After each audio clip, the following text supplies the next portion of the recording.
இந்தாங்கய்யா. என்னது? இதான் நம்ம தாம்பரத்துல வாங்கியிருக்கிற இடம். மெயின் ரோட்ல இருந்து நேரா வந்தா இந்த இடத்துக்கு வந்துருவான். இந்த இடத்துல மவுண்டன், இந்த இடத்துல தோப்பு, இந்த இடத்துல தோட்டம், இந்த ரெண்டு இடத்துலயே குழந்தைங்க விளையாடுற சறுக்கு விளையாட்டு தூரி, இந்த டூ சைட்லயே குளம். இந்த இடம் அது என்ன? அதான் உங்களுக்கு சமாதி வைக்கிற இடம். மாடல் பாருங்க. இது பிடிச்சிருந்தா சொல்லுங்க. பின்னால ஓகே சொல்லுங்க. எனக்கு கஷ்டமா இருக்கு. அது பிடிக்கலையா? இத பாருங்க. இதுல மணிமண்டபம் கட்டலாம். இந்த ரெண்டு லேடிஸ் பொம்மையும் வித்தவுட் துணி. உங்க ஆவி சந்தோஷம் பண்ணுங்கிறதுக்காகவே இதை ஏற்பாடு பண்ணிருக்கேன். நீங்க செத்ததுக்கு அப்புறம் உங்களுக்கு பிடிக்காத சமாதி கட்டினா நீங்க வருத்தப்படுவீங்கல்ல, அதனாலதான் நீங்க உயிரோடு இருக்கும் போதே உங்களுக்கு பிடிச்சமான சமாதி கட்டுறதுக்கு இந்த ஏற்பாடு பண்ணிருக்கேன். உலகத்திலேயே தனக்கு சமாதி இப்படித்தான் இருக்குன்னு சொல்லிட்டு சாக போற முதல் ஆளு நீங்க தான். இதெல்லாம் ஹிஸ்டரி. பின்னால பேசுவாங்கல்ல. இப்பவோ அப்பவோ, இன்னைக்கோ நாளைக்கோ, இந்த நிமிஷமோ அடுத்த நிமிஷமோ நீங்க சாக போறது உறுதி. அதுக்குள்ள இந்த கல்லு மண்ணு சிமெண்ட் இதுக்கெல்லாம் பணத்தை கொடுத்தீங்கன்னா நீங்க படுக்கிற அளவுக்கு குழிய மட்டும் விட்டுட்டு பாக்கி எல்லாத்தையும் பூசி மொழிகிடுவேன். பணம். இப்படியே பேசிக்கிட்டு இருந்த உன்னை நிக்க வச்சு சமாதி கட்டிடுவேன். அதுக்காவது பணத்தை கொடுங்க, நான் ஏற்பாடு பண்ணிக்கிறேன். போடா போடா. பாத்தீங்களா? இப்ப யார் வந்தாங்க? நான் தானே வந்தேன். சமாதி கன்ஃபார்ம். அதுல நோ சேஞ்ச். மிஸ்ரியா வணக்கம். நீங்களும் என்ன சந்தேகப்படுறீங்க?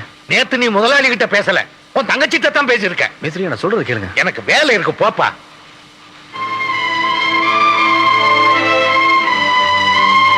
கிருஷ்ணன்,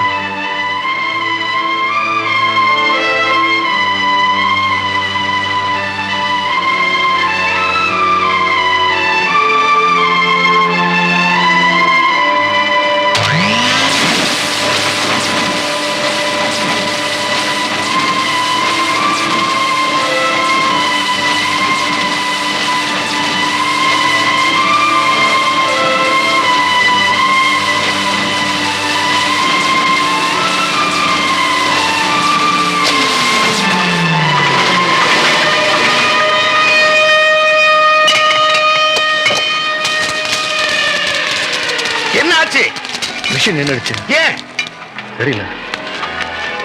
வேலைக்கு வந்த சிந்தரெல்லாம் வேலையில தான் இருக்கணும், இல்லனா இப்படிதான். என்னங்க சத்தம்? ஐயோ அம்மா, மிஷின்லாம் கெடுத்துட்டாருமா, எல்லாமே போச்சு. மிஸ்டர் கர்ணன், இந்த மிஷினோட காஸ்ட் என்னன்னு தெரியுமா உங்களுக்கு? இது ரிப்பேர் ஆச்சுனா எவ்வளவு செலவு பண்ண வேண்டியிருக்கும்னு தெரியுமா? உங்களுக்கு வீட்ல பிரச்சனை இருந்தா அதை உங்க வீட்டோட வச்சுக்கோங்க. அது கொண்டாந்து எங்க கம்பெனில காட்டி எங்க மிஷின் எல்லாம் கெடுக்காதீங்க. உங்களுக்கு இதை தவிர வேற ஏதாவது வியாபாரம் இருந்தா அந்த வியாபாரத்தை முடிச்சிட்டு வேலைக்கு வந்திருக்கணும். நீங்க கெடுத்த இந்த மிஷினை மறுபடியும் ஓட வைக்க உங்களோட 10 வருஷ சம்பளம் தேவைப்படும். அவன் குடிச்சிட்டு வந்திருக்கான பாருமா. அன்னைக்கு நான் குடிச்சிட்டு வந்தேன் போய் சொல்லி முதலாளியை கேட்காம என்ன 15 நாள் சஸ்பெண்ட் பண்ணல. சாதாரண தொழிலாளிக்கு 15 நாள்னா ஒரு யூனியன் லீடருக்கு எப்படிமா? Shut up mister. வேலை நேரத்துல உங்க கவனத்தை மிஷின்ல காட்டாம வேற எங்கேயோ காட்டி மிஷினை ரிப்பேர் பண்ணதுனால உங்களை 1 மாசம் சஸ்பெண்ட் பண்றேன். இத காரணமா வச்சு அடுத்த தொழிலாளிகளை ஏத்தி விட்டு இந்த கம்பெனில ஏதாவது பிரச்சனை பண்ணீங்கன்னா உங்களை உள்ள தள்ளிடுவேன். Get out.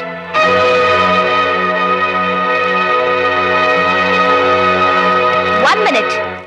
நீங்க செஞ்ச தப்புக்கு இந்த மாசம் சம்பளம் கிடையாது. You can go. போங்க, எல்லாரும் போய் வேலை கவனிங்க. போங்க.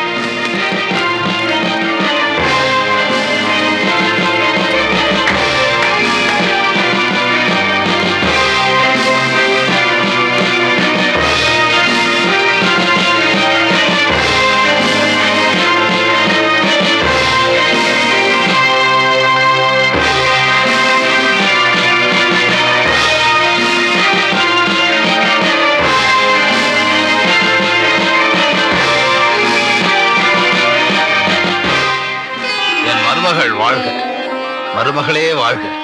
பேர சொன்னா நானும் கூட சேர்ந்து சொல்லுவேன்ல. வாழ்க மருமகளே வாழ்க, மருமகளே வாழ்க. என்ன மாமா, என்ன இதெல்லாம்? இன்னைக்கு எனக்கு சந்தோஷமான நாள். நான் நினைச்சதெல்லாம் வெற்றி அடைஞ்ச நாள். இவ்வளவு நாள் நான் எதுக்காக காத்துக்கிட்டு இருந்தனோ அது நல்லபடியா முடிஞ்ச நாள். இனிமேல் இந்த உலகத்தை விட்டு போறதை பத்தி எனக்கு கவலை இல்லை. எங்க இந்த வியாதி இந்த சந்தோஷமான நாளை பார்க்காம என்ன கொண்டு போயிடுமோன்னு நினைச்சேன். என் லட்சியத்துக்கு எந்த விதமான தடை இல்லாம நிறைவேற்றிருச்சு. என்ன அப்படி பாக்குற? நான் எதை பத்தி சொல்றேன், யாரை பத்தி பேசுறேன் உனக்கு புரியல? இத்தனை நாளா கூட இருக்கிற எனக்கே புரியல, அவங்களுக்கு எப்படிங்க புரியும்? பாம்பேல இருக்கிற என் மகன் அவன் ஃபேக்டரியில தயார் பண்ற பொருள் எல்லாம் வேர்ல்ட் மார்க்கெட்ல விக்கிறதுக்கு அக்ரிமெண்ட் போட்டான். இங்க வர பணம் எல்லாம் அவனுக்கு பாக்கெட் மணி. அவன் கோடி கோடியா சம்பாதிக்க போறான். இதெல்லாம் எப்படி எப்படி அவன் மனைவி வந்த நேரம் ஏன் மருமகளோட யோகம் துளசி யாரு? அம்மா உங்க அண்ணனை சச்ச அந்த யூனியன் லீடரை சஸ்பெண்ட் பண்ணிட்டியாமே மன்னிச்சு விட்டுருக்கலாம். சஸ்பெண்ட் பண்ண வேண்டிய அவசியம் இல்லை. இருந்தாலும் உறவோட பொறுப்பு தான் முக்கியம். நீ எடுத்துக்கிட்ட முடிவு பார்க்கும்போது நானே உன்கிட்ட நிறைய கத்துக்கணும் போல இருக்கு. Excuse me, excuse me. இந்த பூ போட்ட விஷயம் முன்னாடி மேட்ருக்கா இல்ல பின்னாடி மேட்ருக்கா? டேய், வர வர உங்களுக்கு இருமலை விட சத்தம் தான் அதிகமாகுது, வியாதி மாறுதுன்னு நினைக்கிறேன். அதிக பிரசங்க. ஏய் புது பணக்காரி, வெளிய வாடி. பிறந்த வீட்ல பார்க்காததெல்லாம் புருஷன் வீட்ல பாக்குற உனக்கு ஏன் புருஷனை பத்தி என்ன தெரியும்? நீ பட்டம் வாங்குறதுக்காக அவர் பட்ட கஷ்டத்தை எல்லாம் நினைச்சு இறக்கப்பட்டிருந்தா நீ இறங்கி வந்திருப்ப. நீ பட்டு படவை கட்டணுங்கிறதுக்காக அவர் காக்கி துணியை போட்டுக்கிட்டாரு. அத நீ உணர்ந்திருந்தீங்கன்னா அவர்கிட்ட இப்படி பேசிருக்க மாட்டேன். நீ கார்ல போடுங்கிறதுக்காக தானே அவர் சைக்கிள்ல போறாரு. அப்படிப்பட்ட அண்ணனை நீ மறக்காம இருந்திருந்தீங்கன்னா இப்படி செஞ்சிருக்க மாட்டேன். இத பாரு, இப்ப நான் உன் அண்ணனை பத்தி பேச வரல, என் புருஷனை பத்தி பேச வந்திருக்கேன். அவரோட மதிப்பு உனக்கு என்ன தெரியும்? மரியாதை உனக்கு என்ன தெரியும்? அவரோட திறமையை சரியா புரிஞ்சுக்காத முட்டாளுங்க அவரை ஒரு மாசம் சஸ்பெண்ட் பண்ணிட்டீங்களே. நீ என்னடி அவரை ஒரு மாசம் வேலையை விட்டு நிறுத்துறது? அவரே உன் கம்பெனில இனிமே கால் எடுத்து வைக்க மாட்டாரு, உத்தியோகத்தை ராஜினாமா பண்றாரு நான் சொல்றேன். யாரை கேட்டு ஏன் வேலையை நீ ராஜினாமா பண்ண? நீ ராஜினாமா சொல்லிட்டா என் வேலை போயிருமா? எதுக்காக ஓ வீட்டுக்கு போய் ஏன் தங்கச்சி கிட்ட சத்தம் போட்ட? அது ஏன் வீடு இல்ல, உங்க தங்கச்சி வீடு. என் புருஷனோட மதிப்பு தெரியாத வீடு. வாய மூடு. உங்க தங்கச்சி உங்களை எது பேசினாலும் எப்படி பேசினாலும் அது உங்களுக்கு பெருமையா இருக்கலாம். ஆனா என் புருஷனை யார் அவமானப்படுத்தினாலும் அதை என்னால பொறுத்துக்க முடியாது. அப்படி போடு. நல்ல பிரமாதமா சொன்னேன். அம்மா சும்மா இரு. சோறு கொடுக்க வந்தவளா சோத்தோட போகணும்னு சொன்னாலே அப்ப நீ பேசுனியா? உங்க 2 பேர் கல்யாணத்துக்கு வரேன்னு சொல்லிட்டு வராம இருந்தாலே அப்ப ஏதாவது ஏன்னு கேட்டியா? உன்னை ஒரு மாசம் வேலையை விட்டு வெளியே அனுப்பினாலே அதை பார்த்துட்டு எந்த ரோஷமலை போட்டாட்டி தான் பேசாம பொறுத்துக்கிட்டு இருப்பா. என்ன மன்னிச்சிருங்க. நான் இல்ல. எங்க அண்ணன் என் கல்யாணத்துக்கு முன்னாடி சொன்ன வார்த்தைய நான் கடைசி வரைக்கும் நிறைவேற்றி ஆகணும். எக்காரணத்தை கொண்டு உன் கண்ணுல கண்ணீர் வரக்கூடாது, அப்படி வந்தா நான் தோத்துருவேன்னு சொன்னாரு. அதை நிறைவேற்றத்தான் எத்தனையோ பேருக்கு நான் தப்பா தெரிஞ்சேன்.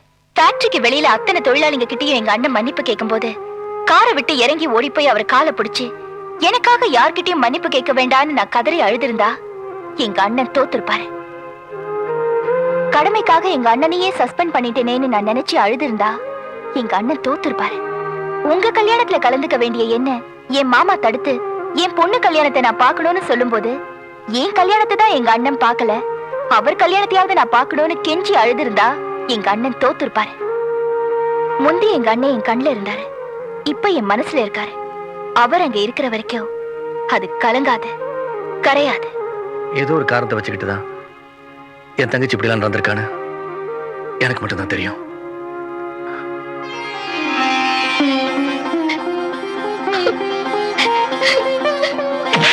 அடிக்காதீங்க, அடிக்காதீங்க, ஐயோ அடிக்காதீங்க, அடிக்காதீங்க. தலைவா என்னை காப்பாத்து, தலைவா என்னை காப்பாத்து. இவன் தண்ணியை போட்டுட்டு பஞ்சு எரியலன்னு ஏதோ உளறி இருக்கான். நம்ம ஆளுக்கெல்லாம் மிரட்டி காட்ட உடனே அதை மறைக்க பாக்குறான். அது என்னன்னு கேளு.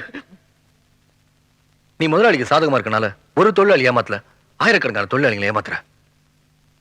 10,000 பேர் வீட்டுல அடுப்பு அணைச்சிட்டு உன் வீட்டுல அடுப்பு பத்த வச்சா அது உனக்கு ஜீரணமாகாது. என்ன மன்னிச்சிடு தலைவா, நான் எரிச்சது எதுவுமே புது பஞ்சு இல்ல, எல்லாமே பழைய வேஸ்ட் பஞ்சு தான். அப்படின்னா அந்த புது பஞ்சல எங்க? அது எதுவுமே நம்ம குடோன்ல இறங்கல, எல்லாமே பக்கத்து ஃபேக்டரிக்கு போய் அந்த பஞ்செல்லாம் நூலாகி அந்த நூல் இன்னைக்கு காசாகுது. அதை கொண்டாட இன்னைக்கு ஒரு பெரிய விழாவே ஏற்பாடு பண்ணிருக்காரு நம்ம முதலாளி. நீ வீட்டுல இருந்தோம் உனக்கு தெரியாம இதெல்லாம் நடந்திருக்கு. தம்பி, எப்ப மருமகளுக்கே தெரியாம அந்த ஆள் இதெல்லாம் செய்யறானோ அது உங்க 2 பேருக்குமே வேட்டு வைக்கத்தான். எனக்கு என்னமோ அப்பாவோட வியாதி கூட ஒரு நாடகமா தான் தெரியுது. இன்னைக்கு நடக்க போற விருந்துல நாமளும் கலந்துக்கிறோம். Welcome welcome. நமஸ்தே ஜி. நமஸ்தே ஜி. இதுல 2.25 கோடி ரூபாய்க்கு டிராஃப்ட் இருக்கு. தேங்க்யூ. உங்க நூல்லாம் ரெடியா இருக்கு. விருந்து முடிஞ்ச உடனே புறப்படலாம். விருந்து? விருந்து மட்டும் இல்ல, மருந்து, சாங்ஸ். சாங்?